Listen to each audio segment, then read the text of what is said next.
ನಾವು ವಾಲ್ಮೀಕಿ ಮುಖಂಡ ಲೋಕೇಶ್ ಅಂತೇಳಿ ಒಂದು ಅಲ್ಲಿ ಕೊಡಗಲಲ್ಲಿ ಇದು ಮರಳು ದಂಧೆ ಮಾಡಕತ್ತಾರ. ಅದು ಹುಲಿಗಪ್ಪ ಕೊಡಗಲ್ ಹುಲಿಗಪ್ಪ ಅಂತ ಮಾಜಿ ಅಧ್ಯಕ್ಷ. ಅವ್ರು ನಿನ್ನೆ ಅವರು ರಾತ್ರಿ ಹೊತ್ತು DMG ಅವರು ಬಂದು ಕರ್ಕೊಂಡೋಗಿ ಆಲ್ರೆಡಿ DC ಗೆ ಇದು AC ಎಲ್ಲ ಲೆಟ್ರ್ ಕೊಟ್ಟಿದ್ದಾರೆ, ತಹಸೀಲ್ದಾರ್ ಕೊಟ್ಟಿದ್ದಾರೆ.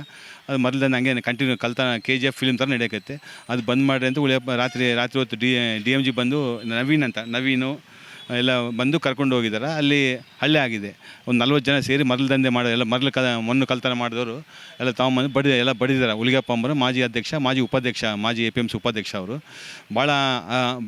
ಭಾಳ ಹಳ್ಳೆ ಮಾಡಿ ಸತ್ತೋಗಿದ್ದಾರೆ ಅಂತ ಬಿಟ್ಟೋಗಿದ್ದಾರೆ. ಇದಕ್ಕೆ ಮುಂದೆ ಅವ್ರ ತಂದೆನೂ ಕೂಡ ಹಂಗೆ ಮಾಡಿ, ತಂದೆನೂ ಕೂಡ 40 ವರ್ಷ ಕೆಳಗೆ ಹಂಗೆ ಕೊಲ್ಲಿದ್ದಾರೆ. ಇದು ಮುಂದೆ ತೀವ್ರವಾದ ತನಿಖೆ ನಡೆದು ಮುಂದಿನ ದಿನಗಳಲ್ಲಿ ಇಂಥವು ಘಟನೆಗಳು ಆಗಬಾರ್ದು ಅಂತೇಳಿ ಕೊಡಗಲಲ್ಲಿ ಕೇಳ್ತಿದ್ದೀನಿ.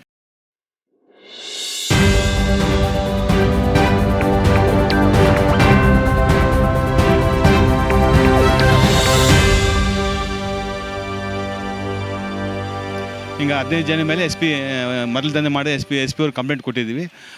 ತೀವ್ರವಾದ ತನಿಖೆ ಆಗಬೇಕಂತೇಳಿ DMG ಅವ್ರ ಮೇಲೆ, ನವೀನ್ ಅವ್ರ ಮೇಲೆ ಮತ್ತು ಅವರೆಲ್ಲ DMG ಸ್ಟಾಫ್ ಮೇಲೆ ಎಲ್ಲ ಇನ್ನು ಡಿಪಾರ್ಟ್ಮೆಂಟ್ ಯಾರು ಶಾಮಿಲಿದ್ದಾರೆ ಅದ್ರಾಗೆಲ್ಲ ಇದು ರೂಲರ್ನಾಗ ಯಾರು ಶಾಮಿಲಿದ್ದಾರೆ ಎಲ್ಲ PSI SIಗಳು ಯಾರು ಶಾಮಿಲಿದ್ದಾರೆ ಎಲ್ಲ ತನಿಖೆ ಮಾಡಬೇಕಂತೇಳಿ ಕೇಳ್ತಿದ್ದೀವಿ.